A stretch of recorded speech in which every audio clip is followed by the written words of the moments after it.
주신 하나님의 말씀은 이사야 7장 말씀입니다. 이사야 7장 10절에서 14절까지 말씀입니다.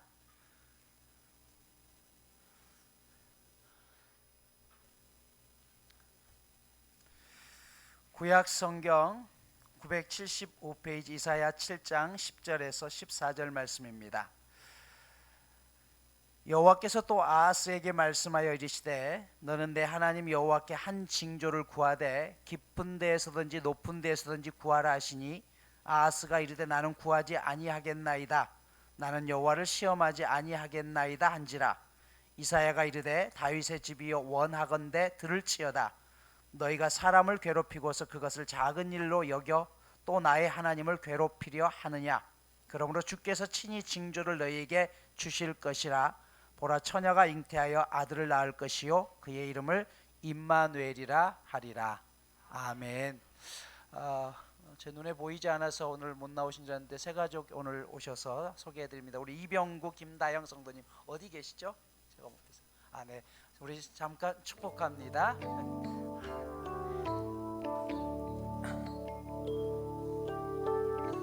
당신은 하나님의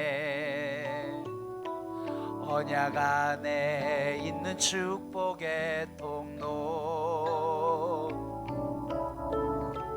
당신을 통하여서 열방이 주께 돌아오게 되리. 사랑합니다. 축복합니다. 감사합니다. 성탄입니다. 성탄절은 하나님이 우리의 삶의 자리와는 무관한 저 멀리 계시는 분이 아니라 지금 내 곁에 계시는 분임을 알려주는 사건이죠. 그래서 오늘 본문에 보면 임마누엘이라는 하나님의 말씀이 나와요. 이 임마누엘 하나님은 이사야가 가장 먼저 사용합니다. 그 뜻은 뭐예요? 우리와 함께 하신 하나님. 여러분, 이 임마누엘의 비전을 주셨던 그때는 이 유다 왕국이 가장 어려운 위기의 상황 속에 있었던 그 시기에 이사야 선지자를 통해서 그들에게 소망으로 주셨던 말씀이 이 말씀입니다. 주전 8세기 남유다의 왕이었던 아하스 왕 때 장소는 유다 예루살렘에서 시작된 비전이었습니다. 유다는 굉장히 어려운 시즌을 보내고 있었어요. 당시 가장 강력한 제국이었던 아수르가 나라를 넓혀가면서 주변의 나라들을 하나하나 다 침략해서 집어삼키기 시작합니다. 아수르와 지리적으로 가까운 위치에 있었던, 성경에는 아람이죠, 시리아와 그리고 북이스라엘은 그런 아수르의 침략에 대항하기 위해서 연합군을 결성해서 아수르와 싸우려고 하죠. 하지만 그들만 가지고는 힘이 부족해서 남유다도 끌어들여서 함께 우리가 연합해서 아수르를 대항해보자라고 이야기를 합니다. 재밌는 사실은요, 이 아람, 시리아라는 나라와 북이스라엘은 철천지 원수지간이거든요. 그런데 그들이 이 시기에는 서로 하나로 묶습니다. 그 이유는 그들이 추구하는 방식이 같았기 때문에 그렇죠. 방향이 같았다는 것이에요. 여러분, 악인들의 특징입니다. 서로 원수지간이라고 할지라도 자신들의 이익을 위해서는 얼마든지 손을 붙들고 필요 없다 싶으면 다시 원수로 지내게 됩니다. 예수님 당시에 바리새인들과 사두개인들이 서로 철천지 원수였죠. 그러나 예수님을 죽이는 일에는 어떻게 해요? 한 마음이 됩니다. 빌라도와 헤로드 역시 그들이 정치적인 성향이 달랐기 때문에 서로 원수지간이었습니다. 하지만 예수 그리스도를 죽이는 데는 그들이 하나 됩니다. 이들의 최종적인 목적은 넘어뜨리는 데 있었습니다. 여러분, 우리가 이 세상을 살면서 아무리 아쉬워도요, 절대 부탁해서는 안 되는 사람이 있고 손을 잡아서는 안 되는 사람들이 있습니다.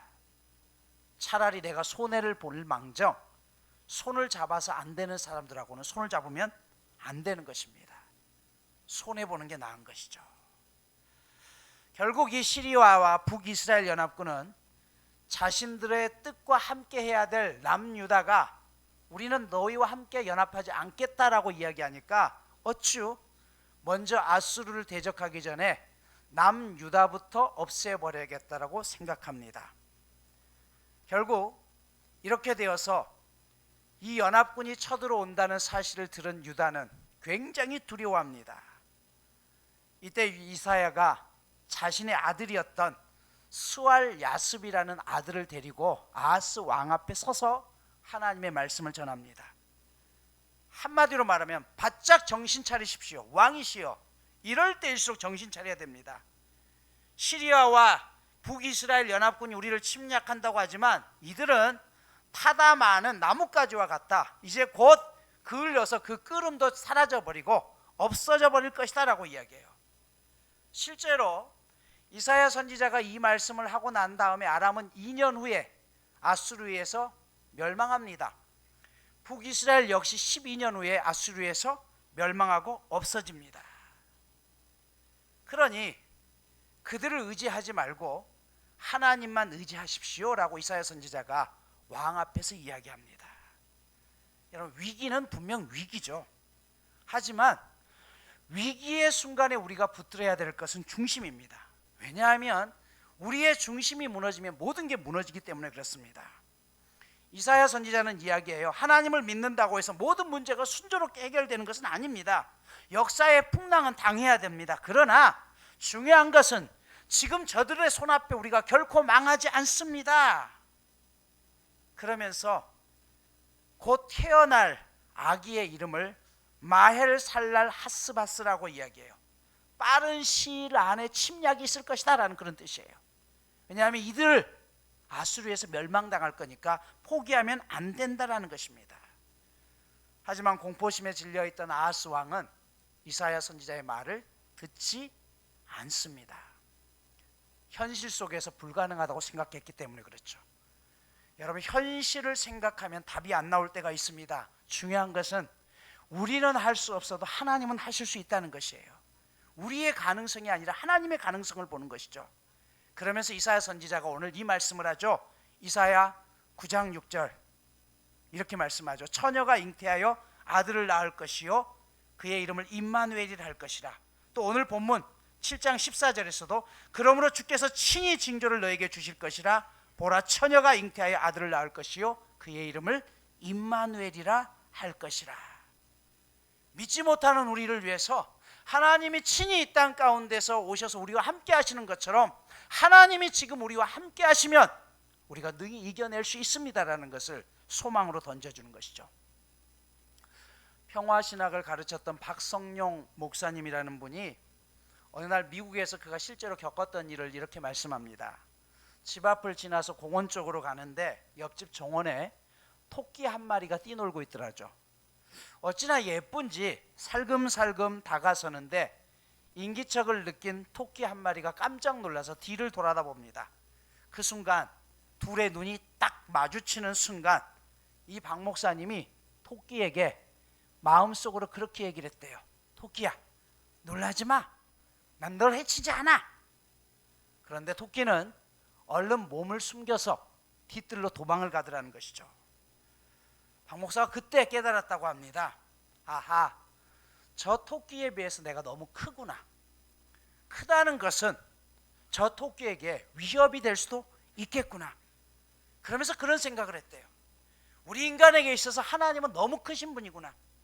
그래서 하나님이 너무 크시기 때문에 우리 인간들이 도저히 받아들일 수 없기 때문에 주님께서 그분이 친히 인간의 몸으로 이 땅에 오셔서 우리의 눈높이로 함께 낮아지셨구나.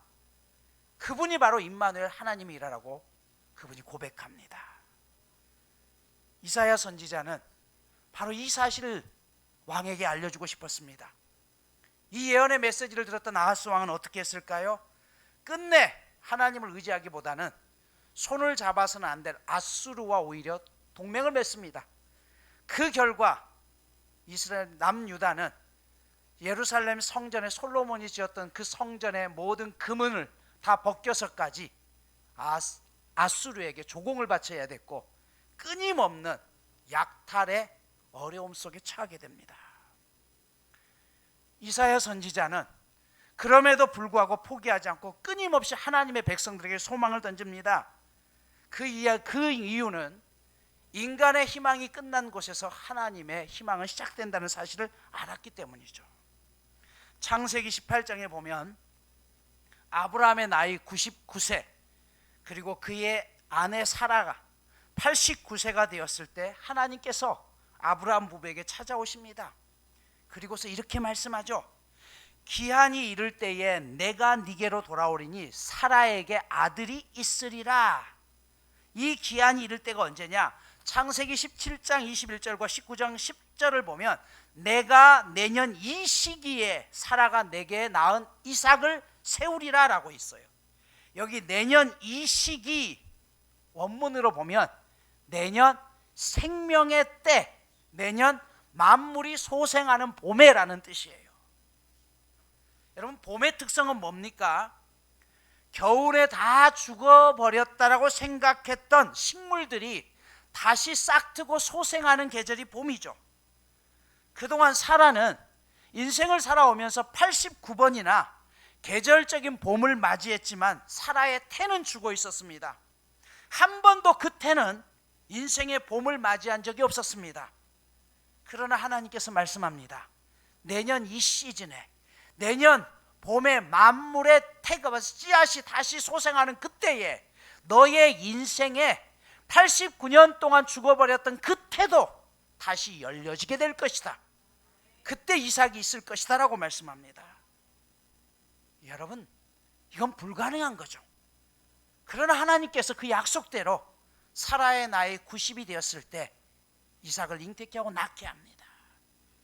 그래서 여러분, 우리가 포기하면 안 되는 것이에요. 하나님은 이 땅 가운데서 들려오는 소식에 민감하게 반응하시는 분입니다. 하나님은 동생 아벨을 죽인 가인에게 네가 무슨 일을 했느냐? 너의 아우의 피가 땅 속에서 나에게 들린다라고 말씀했습니다. 아브라함의 집에서 쫓겨났던 하갈과 이스마엘 모자가 비통하게 하나님 앞에 울부짖었을 때 하나님은 그들의 소리를 들으셨다라고 말씀했습니다. 모세를 부르신 하나님께서는 나는 이집트에 있는 이스라엘 백성들이 고통받는 것을 보았고 그들의 울부짖는 소리를 똑똑히 들었다. 그래서 내가 너희를 구원해 내겠다라고 말씀하셨습니다.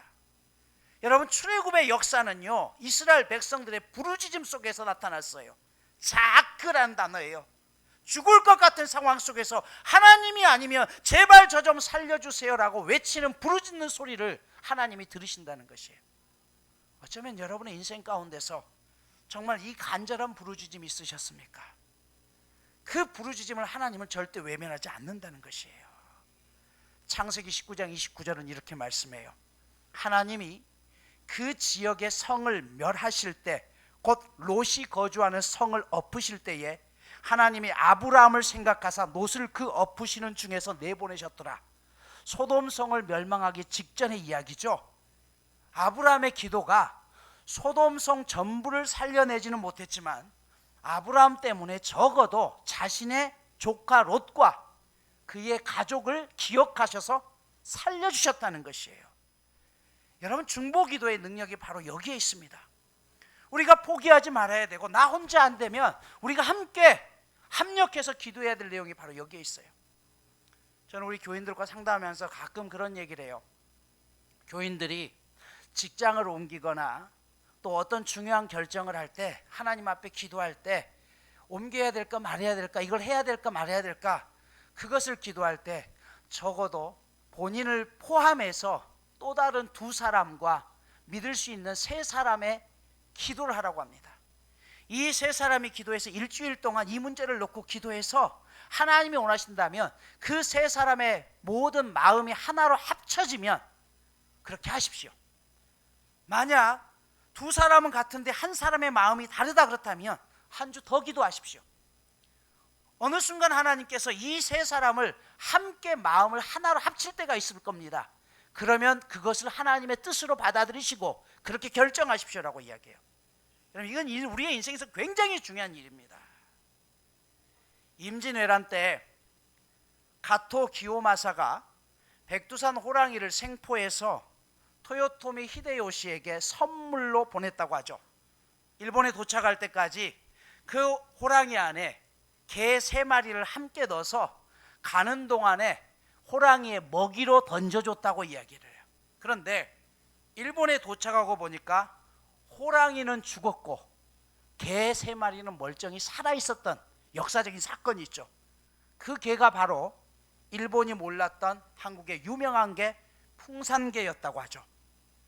여러분, 가정의 위기가 있을 때, 온 가족의 위기가 있을 때 누군가가 함께 기도하고 그 기도의 능력을 갖게 되면 우리는 반드시 일어설 수 있다는 것이에요. 지난주에 저와 함께 이야기를 나눴던 우리 교회 출석하는 청년 가운데 그런 일이 있었습니다. 제가 예배 전에 이분하고 통화를 하면서 이분의 얘기를 잠깐 설교 가운데 인용해도 된다고 허락을 받았기 때문에 말씀을 드립니다. 갑자기 집에 불이 나서 그가 불탄 그 상황 속에서 집에서 완전히 죽은 채로 온몸에 55%가 몸속에 화상으로 해서 타버린 그런 어마어마한 죽음의 위기를 겪습니다. 이미 발견했을 때는요, 화마가 다 지나갔었고, 그리고 집에서 키우던 강아지 3마리도 다 잿더미로 변해버려서 이미 살 확률이 없다라고 생각한 과정 속에서 병원에서 치료를 합니다. 죽음과도 같은 사투의 그런 과정 속에서 그분이 그런 얘기를 해요. 고린도후서 12장에 보면 사도 바울도 이런 얘기를 하죠. 내가 몸 밖에 있었는지 몸 안에 있었는지 모르겠다. 하나님은 아신다. 무슨 말이에요? 그때 내 영혼이 떠나 있었는지 내가 꿈인지 생신지는 잘 모르겠다, 이런 뜻이에요. 근데 그 청년도 그런 얘기를 해요. 목사님, 제가 그때 꿈인지 아니면 내 영혼이 정말 하나님 앞에 떠나 있었던 그 시기인지는 모르겠습니다. 그런데 너무 목이 말라서 죽을 것 같은 그런 상황인데 천정에서 물이 떨어지더래요. 그래서 그 물이 뭔가라고 했더니 그 위에, 천정 위에 수십 개의 눈들이 보이는데 이 눈들이 뭐냐 하면 뱉는, 그 위에서 뱉는 침이래요. 침을 뱉으면서 야, 너 포기해. 너 못 살아나. 죽어. 계속해서 이야기를, 간호사들도 거기 와가지고 왔다 갔다 하면서 야, 너 못 살아나. 포기해. 죽어. 계속 그런 얘기를 하더래요. 그런데 그 의지 속에서 아니야, 나는 우리 부모님에게 가야 되고 나는 살아야 돼. 그러면서 그 위기를 겪어냈다라고 이야기해요. 그분이 저한테 그런 얘기를 해요. 목사님, 이게 정말 꿈인지 아니면 내용인지 나는 그건 모르겠습니다. 그러나 정확한 것은 그 순간에 많은 주위에 있는 사람들이 침을 뱉고 너 포기해라고 했을 때, 근데 그때 어머니가 이 아들이 죽어가는 것을 알면서 주위의 모든 사람들에게 중보기도 요청을 했어요. 제발 내 아들이 살 수만 있게 해달라고. 근데 바로 그 시즌이었습니다. 여러분, 만약 기도가 끊어지지 않았다면 이 청년은 세상에 없을 것입니다. 그러나 지금은 잘 극복하고 치료받아서 건강하게 아름답게 생활하고 있습니다. 여러분, 이것이 하나님 앞에 우리가 포기하지 말아야 될 이유인 것이죠. 기도의 능력은 합심할 때 나타납니다. 합심하는 기도는 사탄의 권세를 결박합니다. 그래서 우리는 서로가 서로에게 기도의 동역자가 되어야 됩니다. 이사야 60장은 바벨론 포로 생활을 끝마치고 귀환한 사람들에게 주시는 이사야 선지자의 또 다른 하나님의 메시지였습니다. 그들이 포로기를 끝내고 벅찬 설렘을 안고 고향 땅 예루살렘에 돌아왔지만 이 땅은 이미 황폐해졌었고 먹을 것도 없는, 그래서 너무나 암담한 현실 가운데서 좌절할 때, 그때 이사야 선지자가 이야기하죠. 예루살렘아, 일어나서 빛을 비추어라. 구원의 빛이 너에게 빛이었으며 주님의 영광이 아침 해처럼 너의 위에 떠올랐다라고 이야기해요. 여기 보면 일어나라, 빛을 발하라, 포기하지 말라는 것이에요. 애굽 땅에 내렸던 9번째 재앙은 흑암 재앙이었습니다. 사람들은 볼 수도 없었고 제자리에 뜰 수도 없었다라고 했어요. 흑암의 재앙이 온 애굽을 가득 덮었다라고 했습니다. 그러나 출애굽기는 뭐라고 해요? 그러나 이스라엘 자손이 사는 곳에서는 어디에서나 빛이 있었다라고 출애굽기 11장 23절은 기록해요. 여러분, 믿는다는 것은 내 삶의 모든 환경들이 어둠 속에 있을지라도 적어도 임마누엘 되신 하나님이 나와 함께 하시면 내가 그분의 손을 힘입어서 빛 가운데 걸어갈 수 있다는 것을 보여주는 것이에요. 예수님은 중풍병에 걸렸던 사람들에게 일어나서 내 자리를 걸어서 집으로 돌아가라라고 이야기해요. 손이 오그라든 사람에게는 네 손을 내밀라라고 이야기해요. 모든 여건이 좋기 때문에 희망을 말하는 것이 아니라 희망을 말하기 싫어도 귀엽고 희망의 노래를 부르는 이들이야말로 진정한 믿음의 사람들입니다. 제가 죽음의 위기 속에서 중환자실에 있으면서 그리고 퇴원한 다음에 바로 교회에 복귀할 수 없어서 며칠 동안 쉼을 가지면서 저희 아내와 함께 남이섬이라는 그곳에 하루 요양을 간 적이 있어요. 교회는 다 깨져 있는 상황이고 제 몸도 이미 다 망가진 그런 상황 속에서 이제 태어나고 왔는데 너무 암담한 거예요. 어떻게 교회를 추스러 그 교회를 다시 세워나갈까. 그런데 그때 제 마음속에 그런 마음을 하나님이 주셨어요. 네 나이 이제 45이다. 인지의 개척을 시작한다고 해도 늦지 않았다. 그리고 너는 개척했을 때보다 훨씬 좋은 조건 속에 있다. 너에게 아직 남아있는 교인들이 훨씬 더 많고 교회라는 장소도 얻어져 있고 교회라는 시스템도 다 얻어져 있는데 뭘 걱정하느냐. 그때 제가 힘을 얻었습니다. 맞습니다, 하나님. 제가 무너진 그것만 보는 것이 아니라 저를 믿고 그리고 함께 기도하고 일으켜 세워줄 사람이 있습니다. 성도들이 있습니다. 그들을 위해서라도 포기하지 말고 제가 일어서겠습니다. 여러분, 그 힘이 다시 생명나무 교회를 일으켜 세우는데 가장 큰 원동력이 되었습니다. 우리가 일어서지 않으면 그 은혜도 없습니다. 중요한 것은 암담한 현실 가운데서도 내 능력이 아니라 하나님의 힘을 의지하고 일어설 때 하나님은 그곳에 빛을 비추시고 내 삶의 어둠을 다시 빛으로 인도하실 것입니다. 오늘 말씀을 마무리합니다. 교회학교 유치부에 다녀온 아이가 엄마에게 묻습니다. 엄마, 하나님은 어디나 계시지? 어디 계시지? 어디나 계시지? 우리 집에도? 그럼 이 방에도? 그렇다니까. 아이가 주위를 둘러보니 불쑥 묻습니다. 이 컵 안에도? 갑자기 대답하기가 난감해졌죠. 주저하다가 물론 그 안에도 하나님은 계셔. 그러자 아이가 냉큼 컵을 두 손으로 잡더니 잡았다. 이 맹랑한 꼬마의 지혜를 배우십시오. 여러분, 하나님을 놓치지 마십시오. 이 아이는 적어도 그 믿음을 가지고 하나님은 내 손 안에 있습니다. 이 말이 무슨 말이에요? 하나님 우습게 보는 것이 아니라 적어도 나와 함께 하신 하나님, 지금 나를 이끌고 가신 하나님, 내 손을 붙드시는 하나님을 의지하며 그 하나님을 느끼겠다라고 결단하는 것이죠. 적어도 우리가 이 꼬마의 믿음 정도는 돼야 되지 않겠습니까? 여러분, 손을 들어서 한번 해봅시다. 불경스러울 수 있지만 잡았다 하나님. 아멘.